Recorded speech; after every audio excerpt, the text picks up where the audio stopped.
जय श्री राम कृष्ण। मेरे प्यारे छात्र भाइयों, आशा करता हूँ कि तुम सब अपने अपने घर में स्वस्थ हो और अपने अपने पढ़ाई भी कर रहे हो। कोरोना काल में जो हम लोग ऑनलाइन प्लेटफॉर्म से पढ़ाई जितना सारा किए है, उसका जो ऑनलाइन एग्ज़ाम होने वाला है हमारे विद्यापीठ में, वो भी आने ही वाला है। सिलेबस तो हम लोग कंप्लीट कर ही चुके हैं 2-3 बार, और उसका जो एक्सरसाइज है वो भी हम 2-3 बार दोहरा चुके हैं। आज हम फिर से एक बार चर्चा करने वाले हैं षष्ठ पाठ जो है क्लास 8 के विद्यार्थियों के लिए। षष्ठः पाठः दुर्जनाः परिहर्तव्याः, इस पाठ के जो एक्सरसाइज है अनुशीलनी, उसके बारे में आज हम चर्चा करेंगे। ठीक है, तो छात्र भाइयों, सबसे पहले देखो इस पाठ का जो अभ्यास है, पहले जो वर्ड मीनिंग है, ये वर्ड मीनिंग को तुम लोग खुद एक बार ध्यान से पढ़ लेना। इसके वर्ड मीनिंग जो है इसके बगल में साइड में अंग्रेजी में और हिंदी में भी लिखा हुआ है, इसको पढ़ाने की ज़रूरत नहीं है। तो हम लोग सीधा समय नहीं गवाते हुए हम लोग क्या करते हैं, चले जाते हैं 1 नंबर प्रश्न में। ठीक है, तो 1 नंबर प्रश्न में देखो क्या है, पूरा है कि संवादानं वक्ता कः अस्ति विकल्पेभ्यः चिनुतम्। यह देखो, मतलब संवादानं वक्ता कहा, मतलब इस नीचे जो दिए गए जितने सारे संवाद है, किसने ये संवाद कहा था और किसको कहा था वो तो हम लोग जानते हैं, लेकिन यहाँ पे प्रश्न है जो किसने कहा था। बाकी इधर जो 3-3 करके ऑप्शन दिया गया है, हो सकता है एग्ज़ाम में भी 3 या 4 ही ऑप्शन रहेगा, हो सकता है 3 भी है, कोई बात नहीं। तो इसमें कौन कहा, ये जो वक्तव्य है किसने कहा, ये देना होगा, आंसर देना होगा। ठीक है, तो देखो सबसे पहला क्वेश्चन है, अयम आरण्यकः वा ग्राम्यः इति ज्ञायताम्। अयम आरण्यकः वा ग्राम्यः, मतलब ये वनवासी है या गांव में रहने वाला जीव है, ये जानना चाहिए। ज्ञायतम, जानना चाहिए। किसने कहा, ये मदोत्कटन ने कहा। ठीक है, मतलब सिंह ने। एनम हत्वा तृप्तिम अनुभवतु, इसका वध करके आप तृप्ति अनुभव कीजिए। किसने कहा, एनम हत्वा तृप्तिम अनुभवतु, ये किसने कहा, ये कहा श्रीगालः ने, ये सॉरी काक ने। एनम हत्वा तृप्तिम अनुभवतु, ये काक ने कहा, क्योंकि काक को पता होता है, वो वन में भी रहता है और उड़ के कभी कभी गांव में भी चला जाता है, जो जनपद है उसमें भी चला जाता है, तो उसको पता होता है गांव वाला जीव कौन सा है। तो ये किसने कहा, ये काकः ने कहा। काकः कंचित जीवम आनयत, कंचित जीवम आनयत, ये किसने कहा, सिंह ने कहा। सिंह। ठीक है, उसके बाद तमपि कृषकायः असि, मतलब तुम भी कृषकाय हो। कृषकाय मतलब जो वीक पर्सन है, जो पतला दुबला जैसा होता है ना, ऐसा। तो किसने कहा, ये भी सिंह ने कहा। सिंह। ठीक है, उसके बाद देखो, विकल्पेभ्यः उचितम उत्तरम पदम, उचितम पदम चित्वा लिखतम, विकल्पों में से सही उत्तर जो है उसको चयन करके लिखना। सिंहस्य नाम किमासीत्, न सिंहस्य नाम आसीत् मदोत्कटः।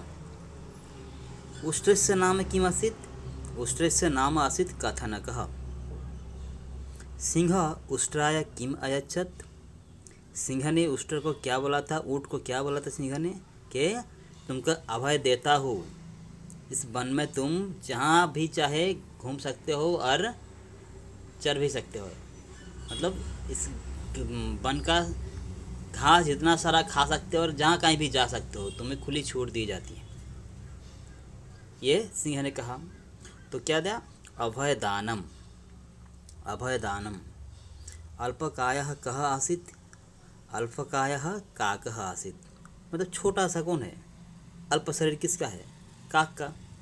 कृषकायः कौन आसीत्, कृषकायः शृगालः आसीत्, कृषकायः शृगालः आसीत्। ठीक है।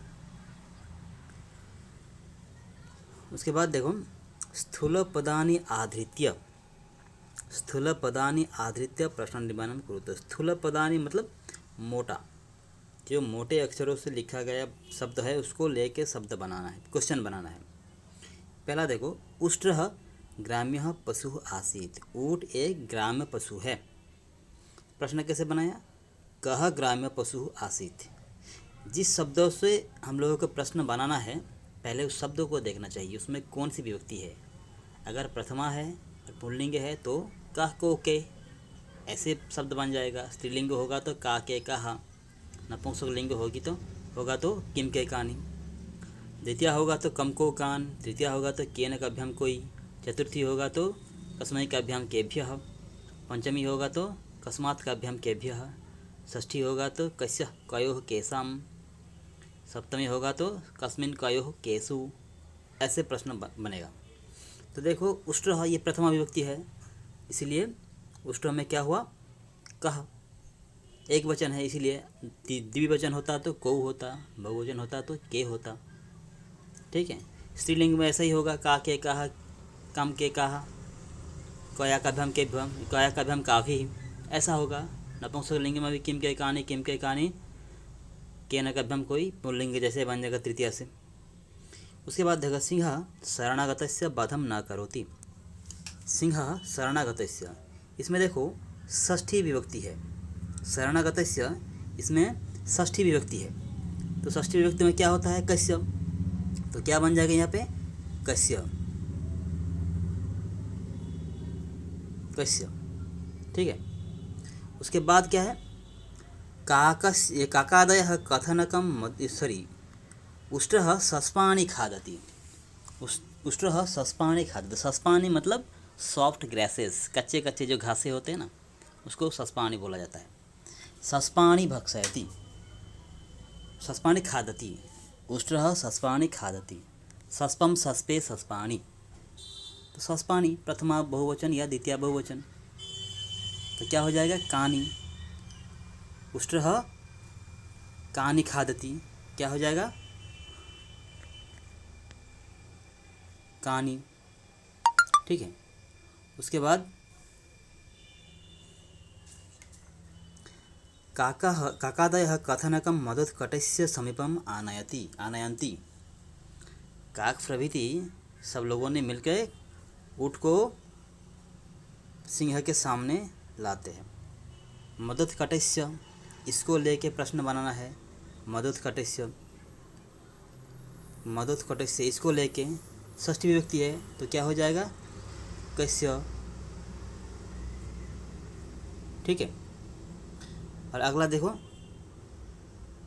मदोत्कटस्य महागजेन सह संग्रामः अभवत्। यहाँ पर देखो, महागजेन तृतीया विभक्ति है, तो तृतीय विभक्ति में क्या होता है, केन का अभ्याम कोई, तो यहाँ पे तृतीया एक वचन है, महागजेन, तो क्या हो जाएगा, केन, केन, केन सह, मदोत्कटस्य केन सह संग्रामः अभवत्। ठीक है। देखो अगला पेज, अगला पेज, पेज नंबर 33। वहाँ पे देखो, पहले पठतः लिखतः च, जो ये संधि दिया गया है, ये तुम लोग खुद एक बार पढ़ लेना, पूरा दिया हुआ है इसमें। शरणागतस्य, शरणयुक्त आगतस्य, यथेच्छम यथायुक्त इच्छम, इतस्ततः, इतः प्लस ततः, ये तुम एक बार देख लोगे, देखने से ही तुम कर पाओगे। उसके बाद देखो, मंजूषातः, मंजूषा मतलब शब्द भंडार जो है, शब्द मंजूषा। मंजूषातः, मंजूषा से चित्वा समानार्थक पदानि लिखत, जो समानार्थक पद है, समानार्थक शब्द जो है, जो सिनोनिम्स है, उसको लिखो। पहला है नाकः, नाकः शब्द का अर्थ है स्वर्गः। दूसरा है बने, बन शब्द का सप्तमी विभक्ति है, बने, वन शब्द का समार्थक शब्द है अरण्यम, तो क्या होगा अरण्य, अरण्य। उसके बाद वृथा, वृथा शब्द का अर्थ है व्यर्थम, समार्थक शब्द है। भोजनम, भोजनम शब्द का समार्थक शब्द है औसनम। उसके बाद आत्मानम, आत्मानम शब्द का समार्थक शब्द है निजम। उसके बाद चरणम, चरणम शब्द का समार्थक शब्द है पादम, सॉरी पादम, पादम शब्द का समार्थक शब्द है चरणम। ठीक है। उसके बाद देखो अधोलिखित, अधोलिखित पदानां विभक्तिम वचनम च लिखतम। इस निम्न, अधो मतलब नीचे, नीचे दिए गए शब्दों का या पदों का विभक्ति और वचन लिखो। पहला वाला है देखो तस्मै, तत् शब्द का चतुर्थी एक वचन पुल्लिंग, स तो ते, तम तो तान, तेन तभ्यम ताई, तेन तभ्यम तई, तस्मै तभ्यम तेभ्यः, तो तस्मै चतुर्थी एक वचन। कथनकम, कथनक पुल्लिंग शब्द कथनकः, तो ये होगा नरः नरो नराः, नरम नरो नरान, नरम, तो होगा द्वितीया। कथनकम जो है ये होगा द्वितीया।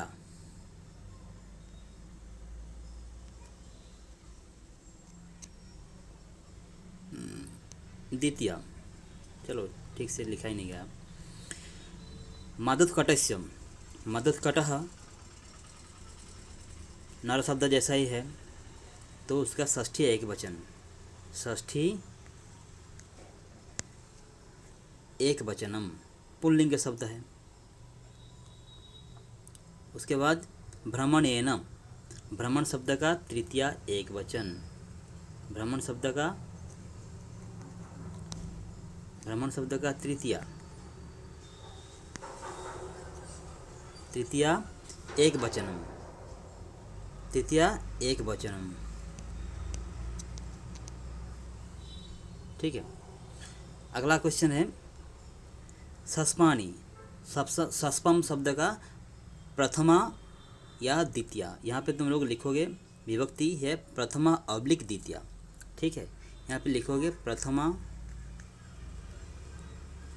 ऑब्लिक देके द्वितीया। ठीक है। और लिंग जो है यहाँ पे तो लिंग का दिया नहीं है, यह वचन होगा बहुवचन। ठीक है, बहुवचन। उसके बाद भक्त्या, भक्ति शब्द का तृतीया एक वचनम, भक्ति स्त्रीलिंग शब्द है। भक्ति, भक्ति, भक्तयः, भक्तिम, भक्ति, भक्ति ही, भक्त्या, भक्तिभ्याम, भक्तिभिः, तो भक्ति शब्द का तृतीया एक वचनम। ठीक है। अगला क्वेश्चन है चित्रम दृष्ट्वा मंजुषातः पदानि चित्वा पंचवाक्यानि रचयत। यहाँ पे जो पद दिए गए हैं उस पदों से ले हम लोगों को 5 सेंटेंस बनाना है। ठीक है, तो पहले हम चित्रों को देख लेते हैं क्या है इसमें। यहाँ पे एक मयूर है जो पत्थर के ऊपर मतलब सिंहासन में बैठे हुए हैं, उसके नीचे 5 पक्षियाँ बैठे हुए हैं। एक है कपोतः, दूसरा है काकः, उसके बाद चटकः, उसके बाद शुकः, उसके बाद पेचकः। ठीक है, हम लोग देख लेते हैं क्या है। पहला है अत्र वनस्य चित्रम अस्ति, यहाँ एक वन का चित्र है। ठीक है। दूसरे बाद सिंहासने पक्षीराजः तिष्ठति, सिंहासने पक्षीराजः तिष्ठति।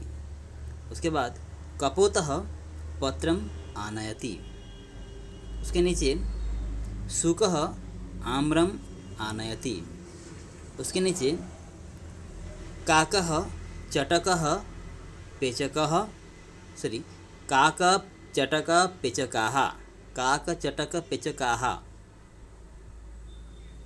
तिष्ठन्ति, काक चटक और पेचक बैठे हुए हैं। काक चटक पेचकाः तिष्ठन्ति।